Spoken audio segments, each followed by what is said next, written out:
माननीय मंत्री जी भी यहाँ मौजूद हैं। मंत्री जी का दिल तो बहुत बड़ा है, लेकिन अगर हमारी मांगे मान लें तो तभी इस बात की पुष्टि हो। अगर ना मांगे मानी जाए, हमारे क्षेत्र का काम ना हो, तो फिर ये बात मानी जाएगी कि मंत्री जी का रुख जो है सभी सदस्यों के प्रति एक जैसा नहीं। तो मैं अपने से उम्मीद करती है कि हम इस बात को उठाएंगे तो उसका, मगर मुझे ये भी जवाब दे दीजिएगा कि ये जो उठाई जाती है इसका कोई फर्क भी पड़ता है सरकार पे? नहीं पड़ता। या उठाते हैं, क्या इन पे कोई अमल होता है, नहीं होता? या ये सिर्फ इसलिए कि चलो उन्होंने उठा दी और बस खत्म होगी बात? ऐसा ना कीजिए सर।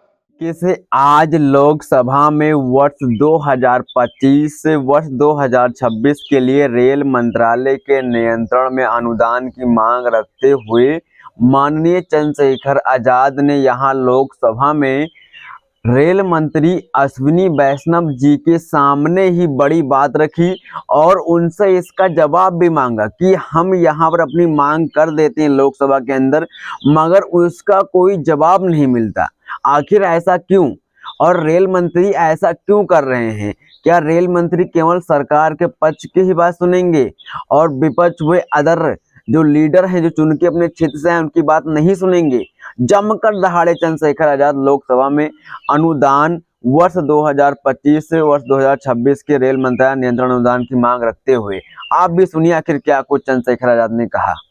वर्ष 2025-26 के लिए रेल मंत्रालय की अनुदान मांगों पर चर्चा में आपने मुझे मेरी बात रखने का मौका दिया, और अच्छी बात यह है कि माननीय मंत्री जी भी यहाँ मौजूद हैं। मंत्री जी का दिल तो बहुत बड़ा है, लेकिन अगर हमारी मांगे मान लें तो तभी इस बात की पुष्टि हो। अगर ना मांगे मानी जाए, हमारे क्षेत्र का काम ना हो, तो फिर ये बात मानी जाएगी कि मंत्री जी का रुख जो है सभी सदस्यों के प्रति एक जैसा नहीं। तो मैं अपने क्षेत्र से शुरू करूंगा सर।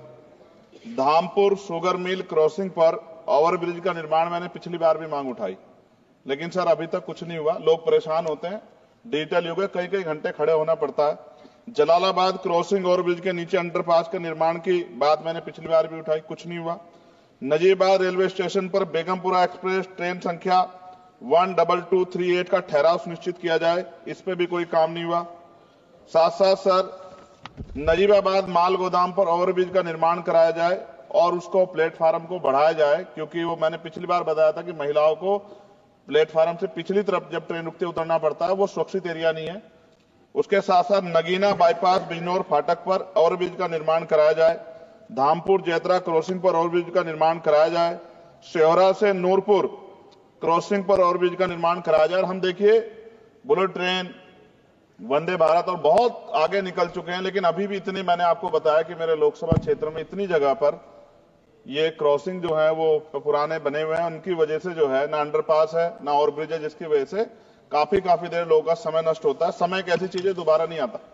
सहसपुर रेलवे स्टेशन जगह है मेवा नवादा पर देहरादून एक्सप्रेस ट्रेन संख्या 14113 का ठहराव सुनिश्चित किया जाए, क्योंकि वहां से बहुत सारे लोग जो हैं वो यात्रा करते हैं। सहसपुर रेलवे स्टेशन पर सफदरजंग एक्सप्रेस ट्रेन संख्या 14114 का ठहराव सुनिश्चित किया जाए। नजीबाबाद से मुंबई के लिए ट्रेन, मैंने पिछली बार भी सर ये मांग की थी आपके सामने।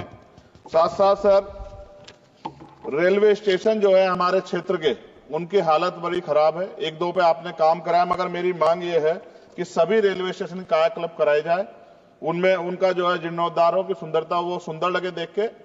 दूसरा, रेलवे में सुरक्षा व्यवस्था, कई घटनाएं हमने देखी जहां सुरक्षा व्यवस्था पे बड़े सवाल खड़े हुए। और एक तो हमारे लोकसभा के मेंबर ही थे राजस्थान के, उन्हीं का फोन वगैरह चोरी हो गया था अभी बाड़मेर वालों का।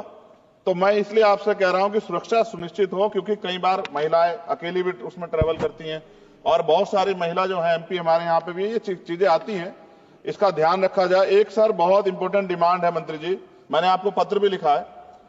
रेलवे प्रशासन उत्तर मध्य रेलवे आगरा के कार्यालय सीनियर सेक्शन इंजीनियर ईदगाह द्वारा एक पत्र लिखा गया 11 तारीख को, और जो डॉक्टर बाबा साहब अम्बेडकर के समय में जो एक अम्बेडकर भवन बना था, जो निकट फाटक संख्या 75A 12 खंबा पे, उसको अतिक्रमण घोषित कर दिया गया।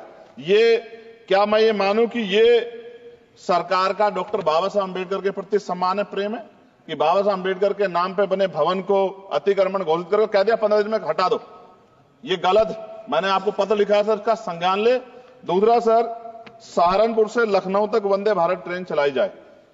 SC ST के OBC का बैकलॉग सर आपके यहां बहुत है, भरा जाए। कोरोना काल में बंद, पिछली बार मैंने मांग उठाई थी कि वो ट्रेनें चलाई जाएं। और प्रमोशन में भी SC ST OBC के कर्मचारियों के साथ भेदभाव होता है, इसको रोका जाए। मैंने पिछली बार लोको पायलटों की मांग उठाई थी कि उनको जो है 2 रात को 2 दिन ड्यूटी करने के बाद फिर ड्यूटी कराई जाती है, और वो लोग जो है फिर कई बार कई घटनाएं ऐसी घटती हैं कि एक नींद की झपकी लगी और एक्सीडेंट हो गया और सारा दोष आपकी तरफ आता। तो अभी ये दिल्ली में भी एक घटना घटी और कई सारी ऐसे ट्रेन घटना घटती है, इसके लिए मैं आपको नहीं दोषी मानता, लेकिन मैं कहता हूं कर्मचारियों को उस तरह की सुविधा मिलनी चाहिए कि वो जब वो ड्यूटी करें तो अपने आप को परफेक्ट महसूस करें। लेकिन अगर ये इस पे ध्यान नहीं दिया गया तो किसी दिन कोई बहुत बड़ी घटना घटेगी, तो लोगों के जीवन की कीमत होनी चाहिए। ये इसमें रेलवे में अमीर भी सफर करता है, गरीब भी करता है, लेकिन अमीर के साथ अगर कोई हादसा होता तो वो चर्चा होती, गरीब के साथ हादसे की चर्चा नहीं होती। ये अनुभव है, हमने रेलवे में सफर किया और रेलवे में करोड़ों लोग सफर करते हैं। कई बार मैंने जो है ऐसी परिस्थितियों में सफर किया जब बहुत पुराने समय में, लेकिन मैं धन्यवाद करूंगा रेलवे का कि रेलवे ने हमेशा जो है अपनी जिम्मेदारियों को समझा, चाहे सरकार किसी की भी रही हो। लेकिन मंत्री जी, आपकी कोशिशों की मैं सराहना करता हूं, लेकिन आप ये देखिए पर्याप्त नहीं है कोशिशें। जब बदलाव नहीं हो रहा, लोगों को सुविधा नहीं मिल रही है, उस तरह की चीजें नहीं आ रही है, तो ये पर्याप्त नहीं है। मैं सभापति जी खत्म करूंगा। एक आउटसोर्सिंग रेलवे में बहुत हो रही है सर, और आउटसोर्सिंग की वजह से SC ST OBC और अब EVS EWS के बच्चों को जो है आरक्षण का लाभ नहीं मिलता। आप चेक करा लो, करोड़ों लाखों नौकरियां होंगी उस पे, ठेकेदारी पे, आउटसोर्सिंग पे। और जब सरकार कहती है सबका साथ सबका विकास, तो आप मेरा ये सवाल है कि जब इन लाखों नौकरियों में रिजर्वेशन का पालन नहीं हो रहा, जबकि DOPT गाइडलाइन है, तो फिर मैं क्यों ना मानूं कि सरकार नहीं चाहती कि SC ST OBC और EWS जो हैं, जो सामान्य जाति गरीब बच्चे, उनको जो आरक्षण के लाभ से वंचित करने का काम सरकार कर रही है। ये क्या सही है? तो मंत्री जी, मैं उम्मीद करूंगा कि जब आप अपनी बात रखेंगे और जवाब देंगे तो आप इन सवालों का भी जवाब देंगे कि इन क्षेत्रों में हमारे सर सभापति जी, मेरे क्षेत्र के लोग भी टैक्स देते हैं ना, हमारे भी हक बैठता कि सरकार के लोगों का काम होगा, सिर्फ हमारे लोगों का काम नहीं होगा जहां से हम जीत के आए। अगर उन क्षेत्रों में काम नहीं होगा तो फिर ये क्यों ना कहा जाए कि सरकार जो है भेदभाव कर रही। इसलिए मैं माननीय मंत्री से मांग करूंगा, एक मांग इन्होंने मेरी पूरी भी की थी पिछली बार जब बेगमपुरा ट्रेन में सफाई की व्यवस्था करा के इन्होंने दी थी, मैं इसके लिए धन्यवाद करता हूं। जी समाप्त कीजिए आप। जी समाप्त कर रहा हूं, मगर मैं मंत्री जी से कह रहा हूं कि सर हमारे यहाँ जो समस्याएं जो ये जेन्युइन समस्याएं, हम इनसे रोज 2-4 होते हैं और जनता हमसे उम्मीद करती है कि हम इस बात को उठाएंगे तो उसका, मगर मुझे यह भी जवाब दे दीजिएगा कि ये जो उठाई जाती है इसका कोई फर्क भी पड़ता है, सरकार पे नहीं पड़ता, या सरकार सिर्फ इसको। सर मैं खत्म कर रहा हूं सर, लास्ट ही सेकंड में खत्म कर दूंगा। जो मांग हम यहाँ उठाते हैं, क्या इन पे कोई अमल होता है, नहीं होता है, या ये सिर्फ इसलिए कि भाई चलो उन्होंने उठा दी और बस खत्म होगी बात? ऐसा ना कीजिए सर, अगर ऐसा करेंगे तो ये व्यवस्था अच्छी नहीं है। मैं आपका धन्यवाद दूं सभापति जी, और मंत्री से आग्रह करूंगा कि हमारी मांग को माना जाए। धन्यवाद। तो इस पर आपकी क्या प्रतिक्रिया है, क्या राय है, जरूर देना। सभी साथियों, क्रांतिकारी जय भीम नवोदय।